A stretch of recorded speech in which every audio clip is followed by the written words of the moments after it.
Hello student, इला classes में आप सभी का स्वागत है। मैं सारिका वर्मा आज प्रेजेंट कर रही हूँ आपके सामने 10th क्लास बायोलॉजी का पार्ट 2 कार्बोहाइड्रेट। ठीक है, इसमें आप जो है लाइफ प्रोसेस जो चैप्टर है आपका उसे पढ़ रहे थे। लाइफ प्रोसेस उसमें हमने एक पार्ट आपको बता दिया था। उस पार्ट में हमने किसके बारे में बताया था? न्यूट्रिशन के बारे में बताया था और न्यूट्रिएंट्स के बारे में बताया था कि कितने प्रकार के न्यूट्रिएंट्स होते हैं और पोषण क्या होते हैं, यानी कि न्यूट्रिशन किसे कहते हैं। इतना आपने जान लिया था। तो न्यूट्रिएंट्स में आपने देखा था कि हमने 6 जो है न्यूट्रिएंट्स बताए थे। कौन कौन से? कार्बोहाइड्रेट बताए थे, फैट बताए थे, protein, vitamin, minerals and water. ठीक है, ये 6 जो है आपके क्या होते हैं? न्यूट्रिएंट्स होते हैं।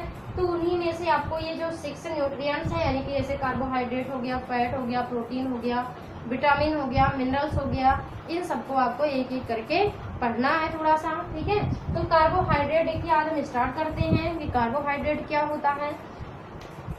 तो कार्बोहाइड्रेट जो है इसमें हम नोट करेंगे कि ये जो है कार्बन, हाइड्रोजन और ऑक्सीजन के क्या होते हैं? यौगिक होते हैं।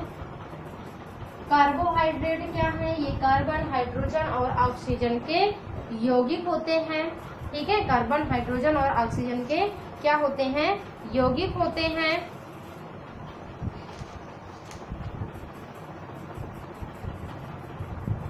कार्बन, हाइड्रोजन और ऑक्सीजन के क्या है? यौगिक है। ठीक है, तो और इसमें जो है ये जो कार्बन, हाइड्रोजन और ऑक्सीजन है, इनका अनुपात क्या होता है? कार्बोहाइड्रेट में जो है कार्बन, हाइड्रोजन और ऑक्सीजन का जो अनुपात है वो क्या है? 1:2:1, यानी कि 1:2:1। ये क्या है? इनमें कार्बन, हाइड्रोजन और ऑक्सीजन का अनुपात। ठीक है, इसके बाद इसका जो सामान्य सूत्र है, सामान्य सूत्र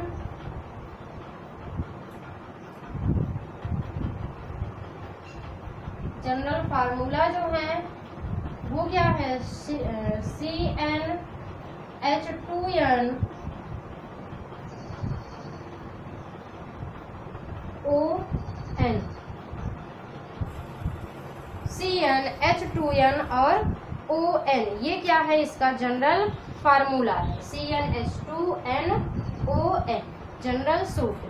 ठीक है, उसके बाद जो कार्बोहाइड्रेट होते हैं, ये कार्बोहाइड्रेट का जो निर्माण होता है वो कैसे होता है? निर्माण यानी कि कार्बोहाइड्रेट का निर्माण, तो इसमें हम लिख लेंगे कार्बोहाइड्रेट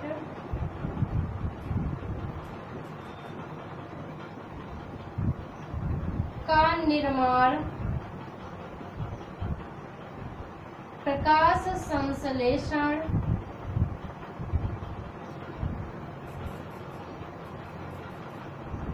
की क्रिया के द्वारा होता है। कार्बोहाइड्रेट का निर्माण किसके द्वारा होता है? प्रकाश संश्लेषण की क्रिया के द्वारा होता है। और इसके कार्य जो है, कार्बोहाइड्रेट के कार्य क्या होते हैं?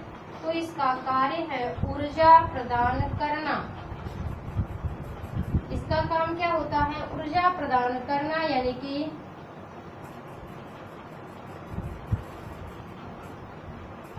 एनर्जी प्रोवाइड करना, ऊर्जा प्रदान करना।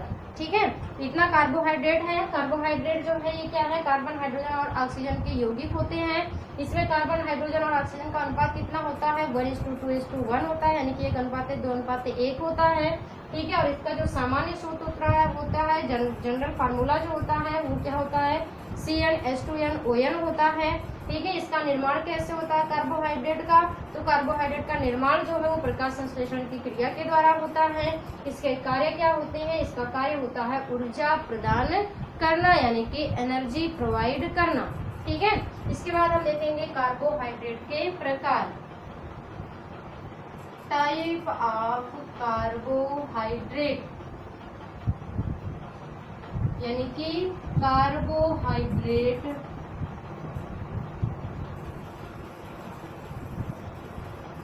के प्रकार, ठीक है, कार्बोहाइड्रेट के प्रकार। तो कार्बोहाइड्रेट के कितने प्रकार होते हैं? 3 प्रकार। मोनोसैकेराइड,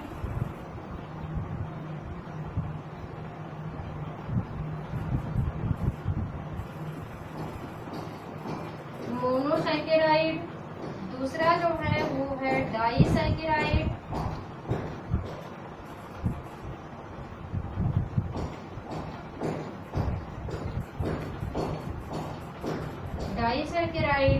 और तीसरा है पॉली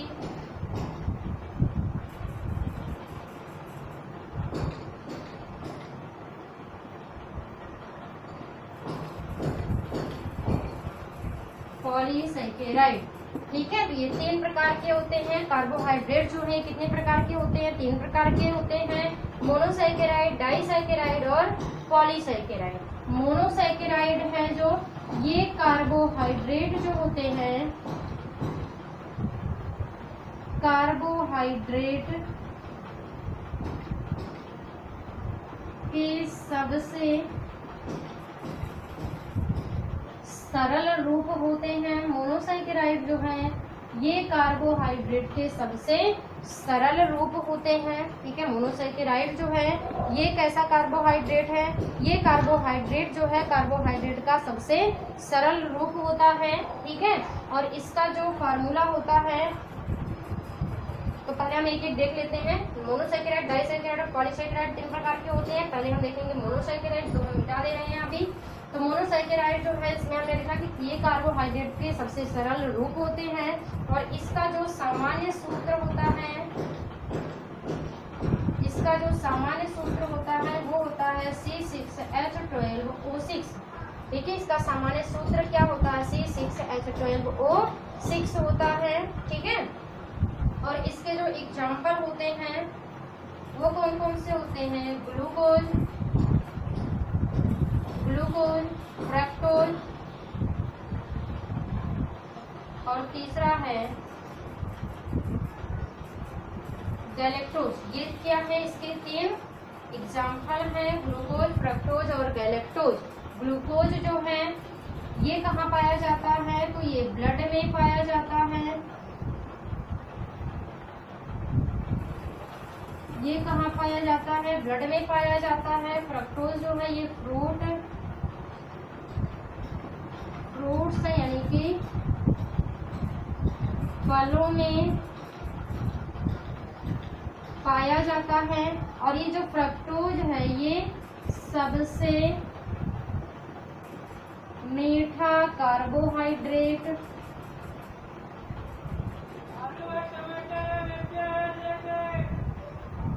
ये जो है फ्रक्टोज जो है ये किसमें पाया जाता है? फ्रूट्स में पाया जाता है, फलों में पाया जाता है। और ये कैसा होता है? सबसे मीठा कार्बोहाइड्रेट होता है। गैलेक्टोज जो है ये कहाँ पाया जाता है?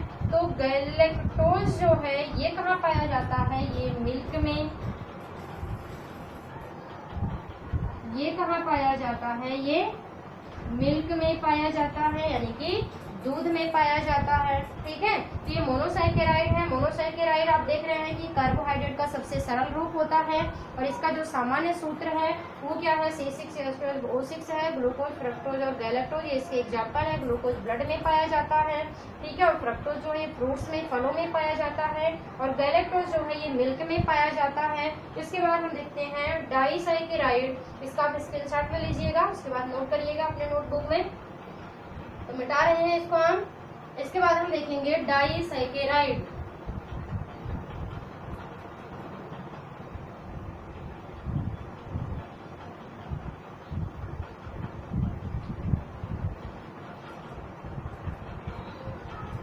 दूसरा क्या है?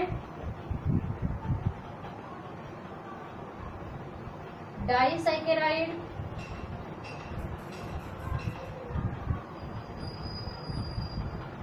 डाइसैकेराइड ये जो है इसमें हम लिखेंगे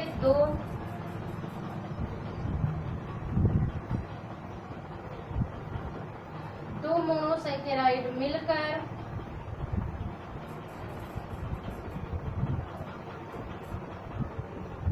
डाइसैकेराइड का निर्माण करते हैं। दो मोनोसैकेराइड मिलकर के डाइसैकेराइड का निर्माण करते हैं और इनका जो सामान्य सूत्र होता है वो होता है C12H22O11। ठीक है, इसके जो सामान्य सूत्र यानी कि जो जनरल फार्मूला होता है वो क्या होता है C12H22O11। ठीक है, अब इसके एग्जाम्पल हम देखेंगे तो इसके एग्जाम्पल जो है, इसके एग्जाम्पल हम इस तरीके से लिख लेंगे। माल्टोज, इसके एग्जाम्पल कौन कौन से होते हैं? पहला जो है वो है, पहला क्या है? Maltose, maltose. उसके बाद दूसरा जो है वो है सुक्रोज। ठीक है, सुक्रोज। और तीसरा है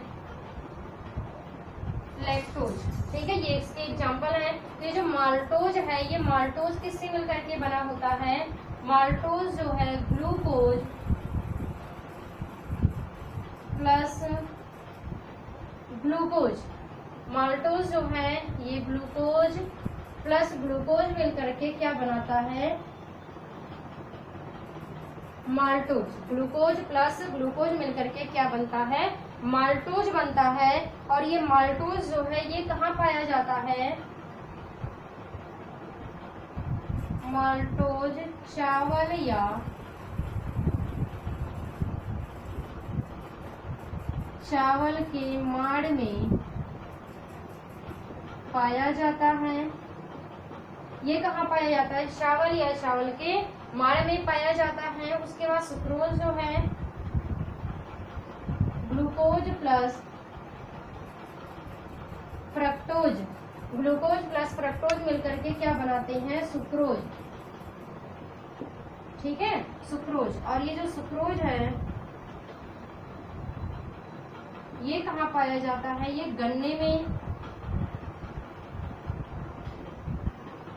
ये गन्ने में पाया जाता है। और ये लैक्टोज जो है ये आपका glucose plus galactose, glucose plus galactose मिलकर के क्या बनाता है? लैक्टोज। ठीक है, ग्लूकोज प्लस गैलेक्टोज मिलकर के क्या बनता है? लैक्टोज। और लैक्टोज जो है किसमें पाया जाता है? दूध यानी कि मिल्क में पाया जाता है। ठीक है, एक पॉइंट और आप याद रख लेंगे यहीं पे कि सबसे ज्यादा लैक्टोज जो है वो किसमें पाया जाता है? मानव माता के दूध में पाया जाता है। ठीक है, ये था आपका डाइसैकेराइड। डाइसैकेराइड में आपने देखा कि दो मोनोसैकेराइड मिलकर के किसका निर्माण करते हैं? डाइसैकेराइड का निर्माण करते हैं। इसका जो सामान्य सूत्र है वो है C12H22O11 यानी कि C12H22O11। और इसके एग्जांपल है माल्टोज, सुक्रोज और lactose. Maltose glucose plus glucose मिलकर के माल्टोज का निर्माण होता है। माल्टोज जो है चावल या चावल के माड़ में पाया जाता है। उसके बाद सुक्रोज जो है ये ग्लूकोज प्लस फ्रक्टोज मिलकर के सुक्रोज का निर्माण करता है। और सुक्रोज जो है ये कहाँ पाया जाता है? गन्ने में पाया जाता है। लैक्टोज जो है ये ग्लूकोज प्लस गैलेक्टोज मिलकर के किसका निर्माण करता है? लैक्टोज का निर्माण करता है। और लैक्टोज जो है किसमें पाया जाता है? मिल्क में पाया जाता है, अर्थात दूध में पाया जाता है। आपसे पूछा जाए अगर कि सबसे ज्यादा लैक्टोज किसमें पाया जाता है, तो सबसे ज्यादा लैक्टोज जो है ये किसमें पाया जाता है? मानव माता के दूध में पाया जाता है। ठीक है, इसके बाद जो है आएगा आपका पॉलीसैकेराइड, इसका आप स्क्रीनशॉट ले लीजिए। इसके बाद हम तीसरा देखते हैं पॉलीसैकेराइड।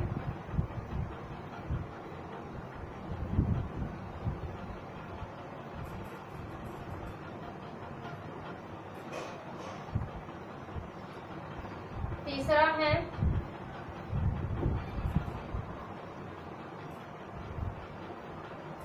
पॉलीसैकेराइड।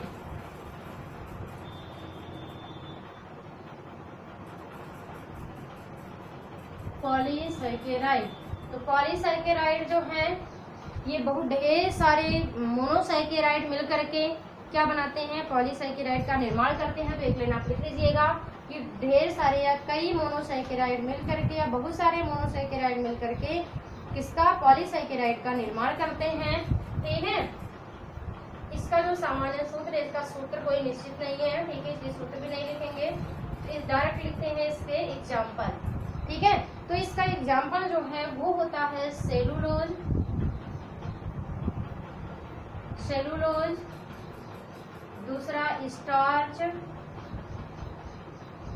सेलुलोज हो गया, स्टार्च हो गया, और जो है एक होता है आपका ग्लाइकोजन, ग्लाइकोजन। ठीक है, तो ये जो सेलुलोज और स्टार्च जो है ये किसमें पाया जाता है, ये प्लांट्स में पाया जाता है। सेलुलोज और स्टार्च ये दोनों जो है ये किसमें पाए जाते हैं, ये प्लांट्स में पाए जाते हैं, यानी कि ये पौधों में पाए जाते हैं। और ये जो है ये किसमें पाया जाता है, ये मानव या जंतु के ब्लड में पाया जाता है, या ब्लड ना लिखिए सीधे लिख लीजिए, मानव या जंतु में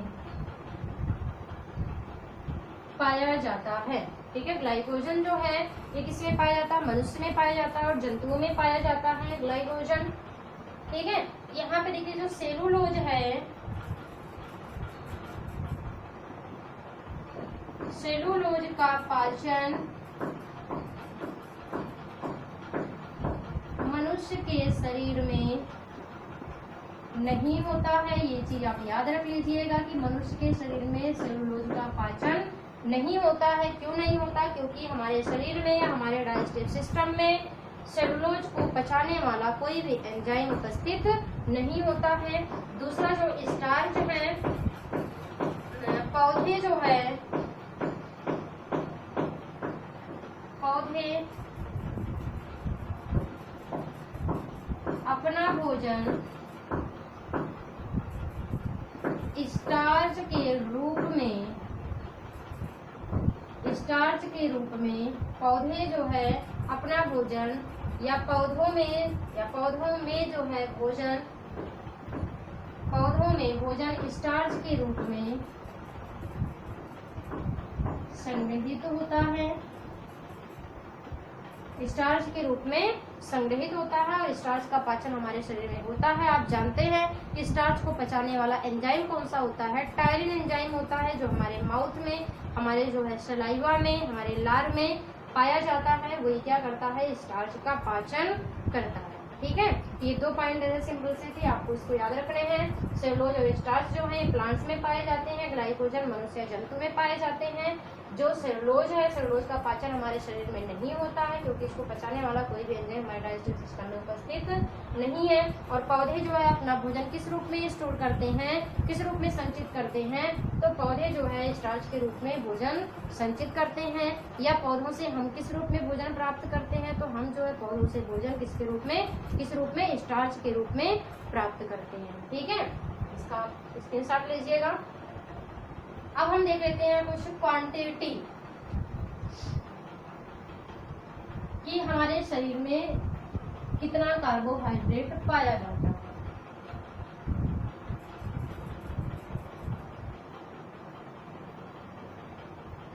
क्वांटिटी ऑफ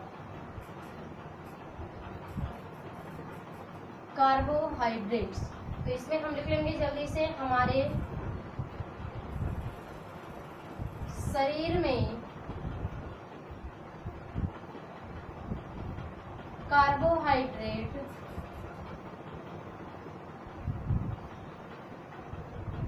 ग्लूकोज के रूप में पाया जाता है।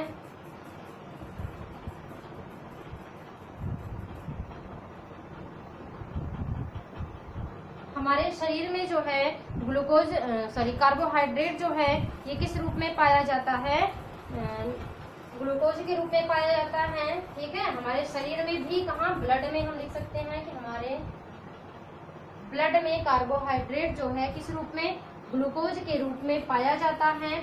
और यहाँ पे जो कार्बोहाइड्रेट यानी कि जो ग्लूकोज होता है इसकी मात्रा कितनी होती है, तो हम लिख लेंगे जो है ब्लड में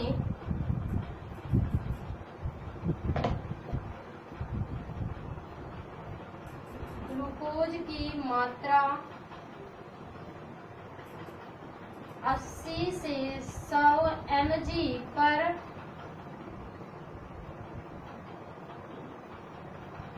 100 ml होता है। हमारे इस ब्लड में जो है ग्लूकोज की मात्रा कितनी होती है, 80 से जो है 100 यानी कि 80 से 100 मिलीग्राम पर 100 ml यानी कि प्रति 100 ml में 80 से 100 मिलीग्राम क्या होती है, ग्लूकोज की मात्रा हमारे ब्लड में पाई जाती है। ठीक है, तो आगे कुछ पॉइंट आप याद कर लेंगे, नोट कर लेंगे। यदि जो है ब्लड में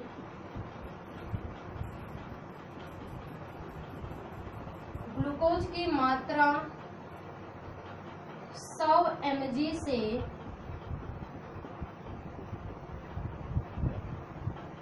ज्यादा हो जाती है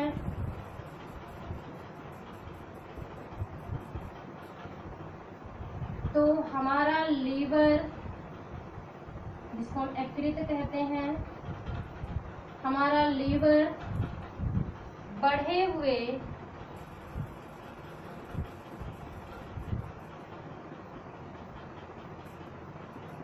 ग्लूकोज को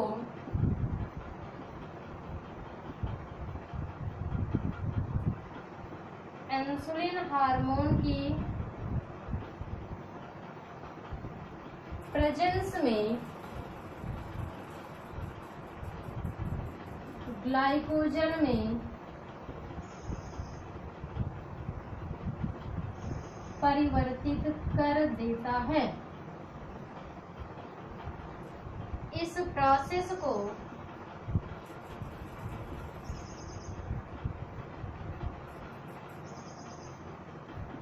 ग्लाइकोजेनेसिस कहते हैं। ठीक है, दूसरा जो है, यदि ब्लड में ग्लूकोज की मात्रा 80 mg से कम हो जाती है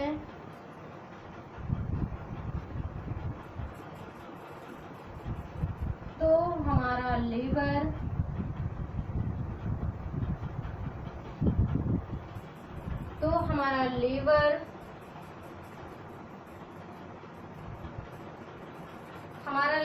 जो है संचित यानी कि स्टोर्ड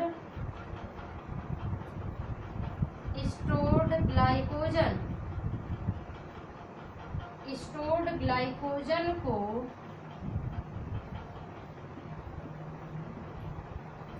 ग्लूकेगॉन हार्मोन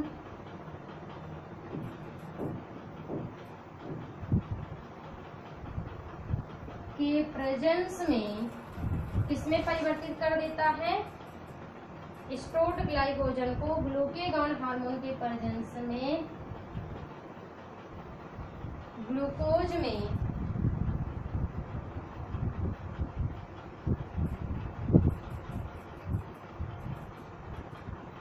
परिवर्तित कर देता है। इस प्रोसेस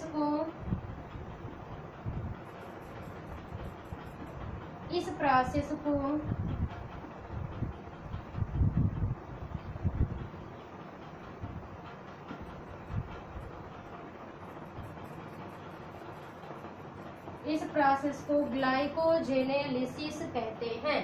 अब यहाँ पे एक पॉइंट और आपको नोट करना है, लिख लीजिएगा कि ग्लूकेगॉन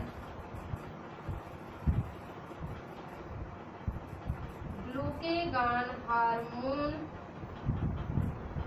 का सिक्रेशन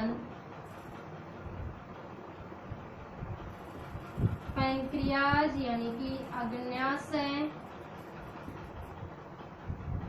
के अल्फा सेल से अल्फा सेल से होता है। और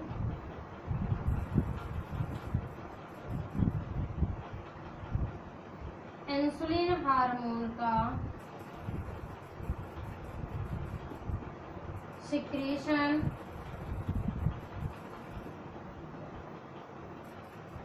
पैंक्रियाज के बीटा सेल से होता है। ठीक है, देखिएगा एक बार, समझिएगा। क्वांटिटी ऑफ कार्बोहाइड्रेट हमने क्या बताया, अब इसका पहले स्क्रीनशॉट ले लीजिएगा, उसके बाद समझिए। क्वांटिटी ऑफ कार्बोहाइड्रेट, इसमें हमने क्या बताया है, हम जानते हैं कि हमारे ब्लड में क्या उपस्थित होता है, कार्बोहाइड्रेट। कार्बोहाइड्रेट हमारे शरीर में कहाँ पाया जाता है, ब्लड में पाया जाता है। तो हमारे ब्लड में जो है कार्बोहाइड्रेट किस रूप में उपस्थित होता है, ग्लूकोज के रूप में उपस्थित होता है। और हमारे ब्लड में ग्लूकोज की कितनी मात्रा होती है, 100 ml ब्लड में कितने 80 से 100 मिलीग्राम ग्लूकोज पाए जाते हैं। ठीक है, यानी कि हमारे ब्लड में जो है ग्लूकोज की मात्रा 80 से 100 यानी कि 80 to 100 mg पर 100 ml होता है। ठीक है, हमारे शरीर में अगर जो है ग्लूकोज की, यानी कि जैसे अभी हम ढेर सारा ग्लूकोज या ढेर सारा मिठाई खा ले तो क्या होता है, उस समय हमारे शरीर में ग्लूकोज की मात्रा बढ़ जाती है। होना कितना चाहिए, 80 से 100 होना चाहिए।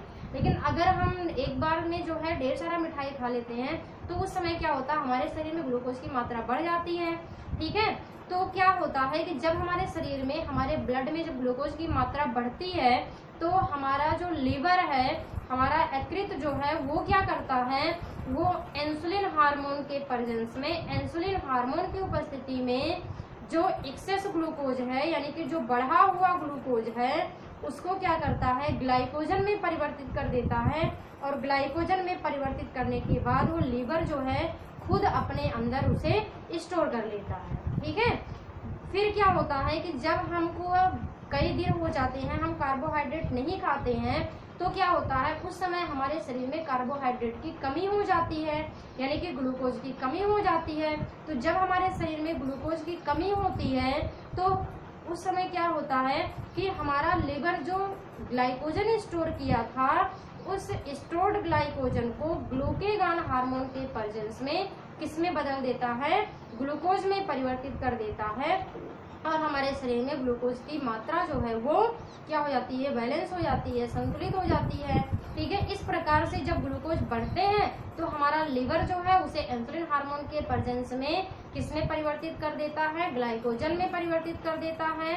और जब हमारे शरीर में ग्लूकोज की कमी होती है तो हमारा लीवर जो ग्लाइकोजन बना करके रखा हुआ था, ग्लाइकोजन जो है बना करके स्टोर किया हुआ है, उस स्टोर्ड ग्लाइकोजन को किस हार्मोन के प्रेजेंस में, ग्लूकेगॉन हार्मोन के प्रेजेंस में किसमें बदल देता है, ग्लूकोज में बदल देता है। इस प्रकार से हमारे शरीर में दो प्रकार के हार्मोन जो है, इंसुलिन हार्मोन और ग्लूकेगॉन हार्मोन क्या करते हैं, ग्लूकोज के लेवल को क्या करते हैं, संतुलित बनाए रखते हैं, बैलेंस बनाए रखते हैं।